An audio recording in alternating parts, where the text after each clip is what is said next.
Hello दोस्तों। हम CTET CDP का दोस्तों ये क्लास है, पेडागोजी का है दोस्तों, वही हम पढ़ाते हैं। सीडीपी पेडागोजी क्लास है, पेपर 1 पेपर 2 1 to 5 और 6 to 8 दोनों के लिए पेडागोजी क्लास है। सीडीपी का है दोस्तों। जितने भी दोस्त सीटेट का तैयारी करते हैं मार्केट जाइए और किरण पब्लिकेशन का सीटेट बुक लेकर आइए और उसमें टेस्ट ज़रूर लगाइए, ताकि आपको ये पता चलेगा दोस्तों कि हम कितना मार्क ले आते हैं। तो पढ़ते हैं आज का एक नंबर का प्रश्न। तो इससे पहले आप लोग पहले ये जान लीजिए, आज का जो क्लास है दोस्तों 10 नंबर का क्लास है, पेडागोजी का 10 नंबर का दोस्तों क्लास है। तो हम आज दोस्तों हम लोग पढ़ेंगे। तो पढ़ते हैं, निम्नलिखित में से किस प्रकार का मूल्यांकन विद्यार्थियों के लिए अधिगम का रूप बन जाता है। तो कैसा पढ़ाएंगे जो बच्चे के लिए अधिगम का रूप बन जाता है। तो पढ़ते हैं, सत्र के अंत में अध्यापक द्वारा किया गया मूल्यांकन। दोस्तों सत्र के अंत में मूल्यांकन नहीं करेंगे, प्रत्येक दिन क्लास में मूल्यांकन करेंगे, जिसको कहते हैं रचनात्मक मूल्यांकन। और जब साल के अंत में दोस्तों करेंगे उसको कहते हैं योगात्मक मूल्यांकन। तो योगात्मक मूल्यांकन नेगेटिव है दोस्तों, इसलिए गलत ऑप्शन है। रचनात्मक मूल्यांकन पर दोस्तों जोर देने का काम कीजिएगा। बच्चे को क्लास में प्रत्येक दिन मूल्यांकन करना, बच्चे से पूछना है कि कौन बच्चे को कहाँ दिक्कत है, कहाँ समस्या है। ये अंत में होगा, साल के अंत में। तो समझ लीजिएगा कि बच्चे में योग कर रहे हैं, फर्स्ट सेकंड थर्ड में बच्चे को बांट रहे हैं, बच्चे को मार्क दे रहे हैं। तो हम लोग को दोस्तों ऐसा नहीं करना है, बच्चे को मार्क नहीं देना है, अंक ग्रेड और कुछ भी नहीं देना है। तो नेक्स्ट ऑप्शन पढ़ते हैं, सत्र से पहले विशिष्ट शिक्षक द्वारा किया गया मूल्यांकन। विशिष्ट शिक्षक हम कहाँ से लाएंगे, इसलिए ऑप्शन दोस्तों गलत है। विशिष्ट शिक्षक नहीं होना चाहिए, जो शिक्षक है वही आकलन करवाएंगे। विद्यार्थियों द्वारा किया गया स्व मूल्यांकन, यही दोस्तों सही राइट आंसर हो जाएंगे। मानकीकृत परीक्षणों द्वारा मूल्यांकन, ये दोस्तों इसको मानकीकृत रहेगा दोस्तों, ये दुश्मन वर्ड है, इसको काट के बहुत दूर फेंक देना है, दुश्मन को पहले मार दीजिएगा। इसका राइट आंसर 3 नंबर के साथ लॉक हो जाएंगे दोस्तों। अगर वीडियो अच्छा लगेगा दोस्तों सब्सक्राइब कर दीजिएगा, मुझे अभी सपोर्ट की ज़रूरत है, इसलिए कहते हैं। 2 नंबर दोस्तों प्रश्न है, एक अध्यापिका अपनी कक्षा में व्यक्तिगत विभिन्नताओं का अर्थपूर्ण ढंग से किस प्रकार रखने ध्यान में रख सकती है। दोस्तों चारों ऑप्शन है और चारों ऑप्शन दोस्तों हम लोग छांटने का काम करेंगे, इसका कौन ऑप्शन सही हो सकता है। क्वेश्चन पॉजिटिव है, इसका उत्तर भी पॉजिटिव ही होना चाहिए। यह स्वीकार करके कि विभिन्नताओं का अर्थ अभाव है, क्या अभाव है, नहीं दोस्तों, वो अच्छा बात है, विभिन्नता जो है अच्छा बात है, बच्चा बहुत चीज़ सीखते हैं। अकादमिक क्षमताओं के आधार पर बच्चे का नामांकन और पृथक्करण करना। बच्चे को नामांकन पृथक्करण यानी कि बांटने का काम, वर्गीकरण का काम, ड्रिल और प्रैक्टिस का काम बच्चे से कभी नहीं करवाएंगे। पृथक्करण नेगेटिव वर्ड है दोस्तों, इनको काट दीजिएगा। नामांकन ये नेगेटिव वर्ड है, इनको काट दीजिएगा।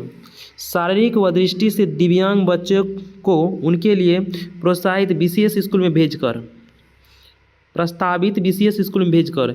देखिए चाहे कोई भी बच्चा दिव्यांग हो, कुछ भी बच्चा क्यों ना है, सभी बच्चे को एक स्कूल में दोस्तों हम पढ़ाने का काम करेंगे, एक विद्यालय में, ताकि बच्चे में योगात्मक बच्चे में समावेशी शिक्षा पूर्ण हो सके। सही बच्चे को एक साथ पढ़ाना है। 4 नंबर ऑप्शन पढ़ते हैं दोस्तों, कक्षा में एकल संस्कृति को प्रोत्साहित करके जिसमें प्रतिस्पर्धा को बढ़ावा मिले। दोस्तों हमको ये नहीं करना है, इसका दोस्तों कक्षा में एकल संस्कृति को प्रोत्साहित करके जिससे प्रतिस्पर्धा को बढ़ावा मिलेगा। प्रतिस्पर्धा का अर्थ होता है कंपटीशन, हमको कंपटीशन नहीं करवाना है। दिव्यांग बच्चे को विशेष स्कूल में हमको नहीं भेजना है, एक ही स्कूल में पढ़ाएंगे सभी बच्चे, ताकि समावेशी शिक्षा पूर्ण हो सके। और बच्चे को नामांकन और पृथक्करण नहीं करवाना है दोस्तों, ये सब निगेटिव वर्ड है दोस्तों, इन शब्दों को याद रखिए। इसके अनुसार इसका राइट आंसर 1 ही नंबर सही हो जाएंगे। यह स्वीकार करके कि विविधताओं का अर्थ अभाव नहीं होता है। अभाव क्या है, नहीं होता है। यही राइट आंसर हो जाएंगे, वो अच्छी बात है। इसका 1 नंबर दोस्तों राइट आंसर हो जाएंगे। नेक्स्ट प्रश्न पढ़ते हैं। 3 नंबर दोस्तों प्रश्न है, निम्नलिखित में से कौन सा विकल्प दी गई दिव्यांगता और संबंधित विद्यार्थियों के समावेशन हेतु यथोचित संयोजन रणनीति का सही युग्म है दोस्तों? 4 ऑप्शन है दोस्तों, इस चारों ऑप्शन में जो बेस्ट होगा वही राइट आंसर हो जाएंगे। पहले देखते हैं। प्रतिभाशाली जो बच्चा है ना, वो बहुत तेज होगा, बहुत इंटेलिजेंट होगा, तो उसके बारे में देखिए कहते हैं। आसान और बहुत ही सरल सामग्री देना, जो बच्चा तेज है उसको आसान और सरल सामग्री देने का काम कीजिएगा, इसलिए ऑप्शन गलत है। स्वलीनता, बच्चा खुद में लीन है, कक्षा की व्यवस्था को बार बार बदलते रहता है। अब जो बच्चा खुद में लीन है वो थोड़ी बदलेगा, वो तो खुद में लीन है तो नहीं बदल पाएंगे, बार बार बदलेगा नहीं, इसलिए ऑप्शन ये गलत हो जाएंगे। पठन विकल जो है दोस्तों, ये पढ़ने से संबंधित विकार है, तो उत्तम चित्र के आधार पर दत्त कार्य देना। अब बच्चे को दे दें, ये भी दोस्तों पढ़ने संबंधी विकार, ये भी अलग अलग चीज़ है ना। यहाँ पढ़ने संबंधित विकार कोई कुछ और बोल रहा है, इसलिए ऑप्शन दोस्तों गलत हो जाएंगे। 4 नंबर है वाक हानि। वाक हानि मतलब बोलने की शक्ति में हानि है, तो धैर्य दिखाना, जो बच्चे बोल नहीं पाते हैं, वाक नहीं बोल पाते हैं, उसके साथ क्या धैर्य दिखाएंगे और प्रतिक्रिया देने के लिए पर्याप्त समय देंगे, ताकि बच्चा धीरे धीरे कुछ बोल सके। तो इसका राइट आंसर ये, इसके साथ ये मेल खा रहे हैं, तो इसका राइट आंसर 4 नंबर दोस्तों सही हो जाएंगे। तो दोस्तों मेरे चैनल को सब्सक्राइब कीजिएगा, मुझे सपोर्ट की ज़रूरत है, इसलिए कहते हैं। नेक्स्ट प्रश्न पढ़ते हैं। 4 नंबर प्रश्न है, वंचित समूह से संबंधित विद्यार्थी के सफल समायोजन हेतु निम्नलिखित में से क्या बाधा बन जाती है? हमको क्या नहीं करना है दोस्तों, नेगेटिव प्रश्न है। और वंचित समूह उसको कहते हैं दोस्तों जो स्कूल आ नहीं पाते हैं, कोई कारण होगा जो बच्चे स्कूल आ नहीं पाते हैं, घर पे ही रहते हैं, उसी को कहते हैं वंचित समूह। तो पढ़ते हैं दोस्तों, 4 ऑप्शन है, चारों में दोस्तों जो बेस्ट होगा वही राइट आंसर हो जाएंगे। बाधा बनेगा, क्या उसके लिए बाधा बनेगा? सांस्कृतिक और धार्मिक विविधताएं का समारोह। नेक्स्ट पढ़ते हैं दोस्तों, उनके सामाजिक समूह से संबंधित प्रेरणा स्रोत की अस्वीकृति। देखते हैं दोस्तों, अभिस्वीकृति देखते हैं। विभिन्न प्रथाओं में अंतरों को प्रकाशित करना और उनमें पदानुक्रम, ये दोस्तों बाधा नहीं बनेंगे, उसको प्रकाशित करेंगे तो बाधा नहीं बनेगा दोस्तों, बताएंगे तो नहीं। एक साझी राष्ट्रीय अस्मिता मनोगत करना और सभ्यता के अभाव को बढ़ावा देना। दोस्तों क्या इसमें बच्चे में बाधा बनेगा? इसका राइट आंसर क्या होना चाहिए? सांस्कृतिक और धार्मिक विविधता का समारोह, ये दोस्तों बाधा नहीं बनेगा। समारोह कर रहे हैं बच्चा, इसके बारे में जानेंगे, नहीं बनेगा। और ये भी दोस्तों उनके संबंधित प्रेरणा के करेंगे, नहीं बनेगा। विभिन्न प्रथाओं में अंतर को प्रकाशित करना, अंतर को प्रकाशित कर रहे हैं यानी बता रहे हैं उसके बारे में, अंतर कर रहे हैं, तो ये भी बाधा नहीं बनेगा, फायदा होगा। एक संघ राष्ट्रीय अस्मिता मनोहर करना और सभ्यता के अभाव को बढ़ाना, इसका दोस्तों ये भी नहीं होगा, ये भी नहीं होगा। उनके सामाजिक समूह से संबंधित परिणाम की अभी दोस्तों इसका राइट आंसर 4 नंबर, ये दोस्तों बाधा बन जाएंगे। जो वंचित समूह है दोस्तों उसके लिए ये बाधा बन जाएंगे। एक साझी राष्ट्रीय अस्मिता मनोहर करना और सभ्यता के अभाव को बढ़ावा देना, ये दोस्तों इसका राइट आंसर 4 नंबर दोस्तों सही हो जाएंगे। नेक्स्ट प्रश्न पढ़ते हैं। अधिगम कठिनाई महसूस करने वाले छात्र, दोस्तों इसको अच्छा समझने का कोशिश कीजिएगा। बच्चे को अधिगम में कठिनाई हो रहे हैं तो सभी विद्यार्थी अपनी शैक्षणिक विशेषता में एक जैसे होते हैं। सभी बच्चा पढ़ने में एक जैसे होते हैं, नहीं होते हैं, सभी बच्चा अलग अलग होते हैं। क्लास में प्रत्येक बच्चा है, 100 बच्चा है तो 100 जैसे होगा, अलग अलग होंगे। विद्यार्थियों को विशिष्ट विद्यालय में पढ़ाना चाहिए, विद्यार्थी को विशिष्ट विद्यालय में नहीं पढ़ाना चाहिए हमको। विद्यार्थी हमेशा अति क्रियाशील होते नहीं दोस्तों, पढ़ते हैं, विद्यार्थी अपनी शैक्षणिक सामर्थ्य और चुनौती में अंतर अलग अलग हो सकते हैं। अधिगम कठिनाई महसूस करने वाले छात्र, विद्यार्थी अपनी शैक्षणिक सामर्थ्य और हो सकते हैं। इसका राइट आंसर दोस्तों 4 नंबर सही हो जाएंगे।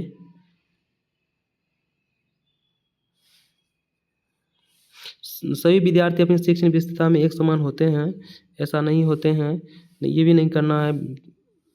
इसका 4 नंबर ही राइट आंसर सही हो जाएंगे।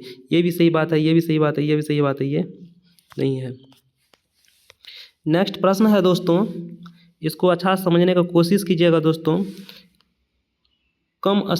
कमतर दृष्टि से जूझते विद्यार्थी के सफल समावेशन हेतु महत्वपूर्ण है कि कम यानी जो बच्चे कम देखते हैं, कम तर दृष्टि के बारे में अंक देखना दोस्तों। जो बच्चे कम देखते हैं उसके बारे में दोस्तों दिया हुआ है, देखते हैं क्या होगा। केवल दृश्य प्रस्तुतिकरण दोबारा ही पाठ पढ़ाया जाना चाहिए, गलत है। जो बच्चे कम देखते हैं क्या उसको देखने ही वाले चीज़ दीजिएगा, नहीं दोस्तों। बोर्ड से काफ़ी दूर और उसकी सीट अस्थिर कर दी जानी, ये भी दोस्तों नहीं होंगे। जो बच्चे को कम दिखाई क्या करते हैं, उसका दूर कर देंगे, या सीट उसका फिक्स भी नहीं करना है मुझे। नेक्स्ट प्रश्न पढ़ते हैं। नेक्स्ट ऑप्शन है, इन विद्यार्थियों का पृथक्करण किया जाए। हमको दोस्तों पृथक्करण भी नहीं करना है बच्चे का। इसका राइट आंसर 1 नंबर के साथ लॉक हो जाएंगे। कक्षा में प्रयुक्त सहायक उपकरण मौजूद हो ताकि ऐसे बच्चे को पढ़ाया जा सके। इसका 1 नंबर दोस्तों राइट आंसर हो जाएंगे। कक्षा में प्रयुक्त सहायक उपकरण मौजूद हो। नेक्स्ट प्रश्न पढ़ते हैं। ये दोस्तों 4 ऑप्शन है, पढ़ते हैं प्रश्न को। 7 नंबर, अवधान न्यूनता अति क्रियाशील विकार है। बच्चे में ADHD है, बच्चे क्या रहे हैं, बहुत एक्टिव है, बच्चा बहुत सक्रिय है, बच्चा बेचैन है, इतना सक्रिय है कि बच्चा बेचैन रहते हैं। जो बच्चे इस कठिनाई से जूझते हैं,